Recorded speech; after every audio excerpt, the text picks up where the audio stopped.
So hello friends and welcome back. So now we are watching this problem G. Okay, problem G. Oh sorry, which is A B matrix. So what it says is that we will have values of n and m. Okay, so we need to build a matrix of n rows and m columns, n rows and m columns. So after I built it, then what I will do is basically in each row we can have exactly a ones. In each row I can have exactly a ones, and in each column I can have exactly b ones. So basically, first of all I need to print basically yes or no, like if it is first of all for the stated values of n and m, if it is possible to get my matrix, and if it is not then I will print no, but if it is yes then I will print the matrix first of all. So if I will print the yes first of all, then I will print my matrix after that. So starting off with you know uh, the no case, let's think of the no case. So when will be the no case? So as you can clearly see that in each row you have basically a number of ones.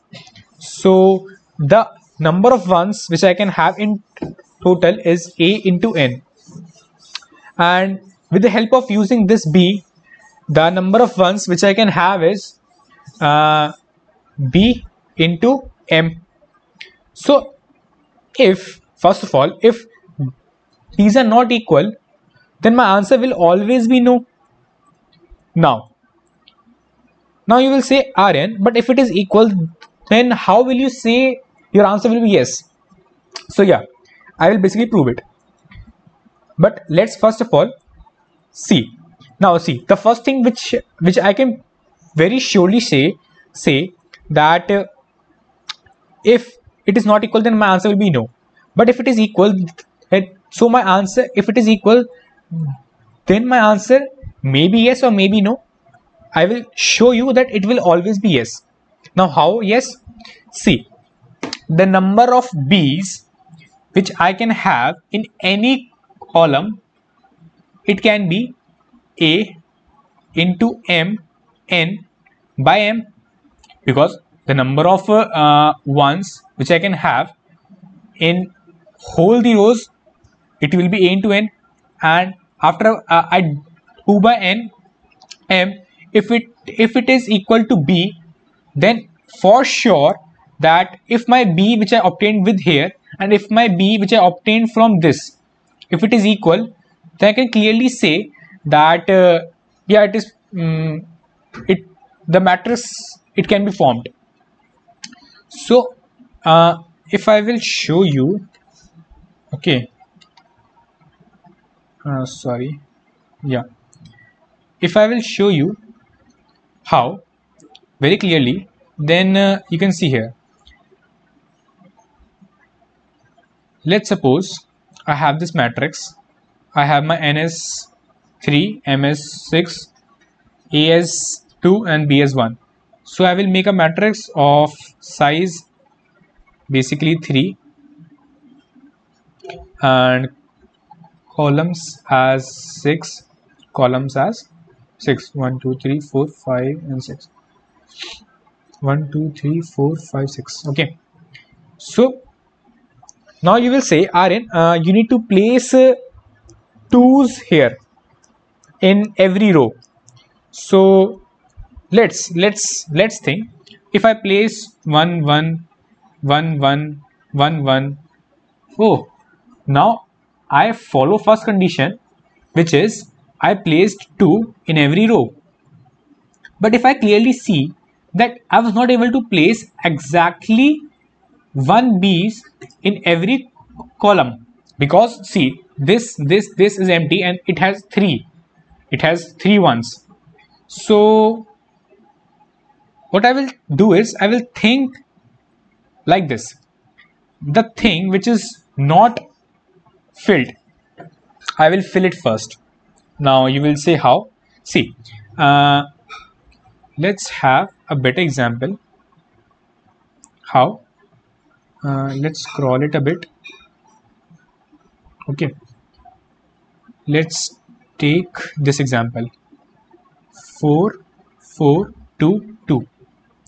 So I will make a matrix of, okay, so I will make a matrix of, I don't know why I'm writing like this. Yeah, sorry. So I will make a matrix like this. Okay, so first of all, like, sorry for this very bad handwriting. Actually, I'm not used to this stylus using, and I'm using it first time. So yeah. So now, actually, I need to fill every row with exactly these number of ones. So yeah, first of all, I will see at every step that how many number of B's are here in this row, in this column, in this, and in this, and in this. So let's mark it that how many number of B's are available here. Okay, so first of all I will fill, see, first of all it is empty, so I will fill exactly a number of ones in the first row. So I mark my exact, so I fill exactly a number of ones in the first row. Now the, see, if I will update this array which I made, then I can clearly say that the total number of ones in my first column are 1, in the next it is 1, and here it is 0 0. So rather than updating my value in this next these columns, I will update my value in these where the value is less, so that I can very surely, you can say, update my values of a in, because see, at every row I need to update exactly a number of ones. So now I need to check for, like, I should not over exceed the ones, the columns which are already having B, or like if it is less also, then I will first of all have to fill which has minimum number of sums here, sum, as you can see here. So I will update my a here because these are the minimum ones, so these will be updated. Now I will check for the minimum ones from here, it are these, so I will update my next row to these.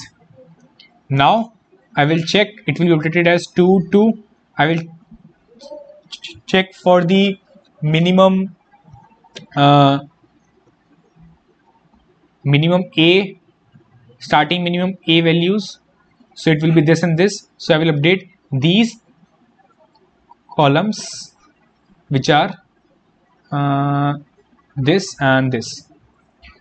So see, basically the final thing was that you need to think that the column which has already the sum as higher, I will not opt for it. I will have the I will have these which are basically least a column sums, I will opt. Okay, least a number of column sums. So yeah, it was pretty it. So basically the one thing which you can do is you can basically use a mathematical approach.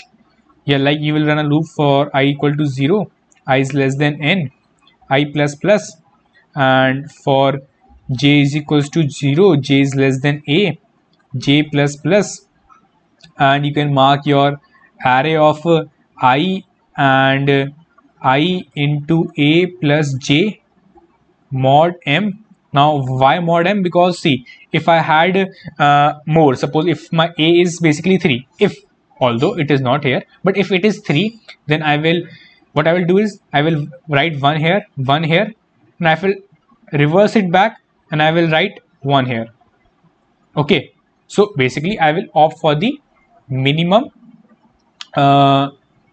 sum, so that I will always have the minimum sum of this particular columns. Then it will be marked as 1, and if it is marked as if it is marked as 1 and every other is marked as 0, first of all I will mark every other element as 0. Okay, so by this I can have my answer. But the mathematical approach, it is not intuitive at first. So the intuition, what I thought of, so how to write the intuition in code. So first of all, we can have this matrix, and we can have this array, or you can have a set, or you can have another STL, or you can say data structure to store and to have minimum a values from it. Although I use an array because see, you just need to update these starting a values and you will sort it again and again, because the constraints are pretty low. As you can see that n these are up to 50 only, so you can basically use them. So yeah,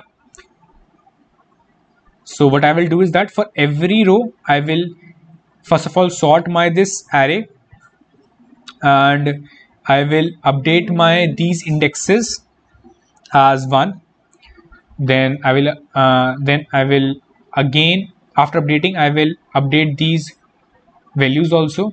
Then again after that I will update these my next row by seeing the value of sum here, and by the same logic I will run the loop up to n.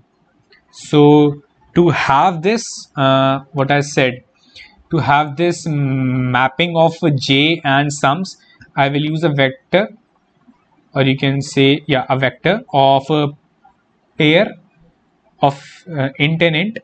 Basically the first will represent the sum, which is here, and the next will represent the j, because actually I need to update the jth value, okay, every time. So I will very quickly show you the code. So as you can see the code here, it is, first of all I input my n, m, a and b. Then first of all, as I showed you that my condition, if n is not equal to a, if n into a is not equal to m into b, then my answer will be no. And I also proved that if it is equal, then my answer will always be yes. So I had my final array which will store the values of ones and zeros. Initially I marked it as zeros, as I showed you. Why? Because I will only update the 1. And I had the column sums which will store the sum of each you can say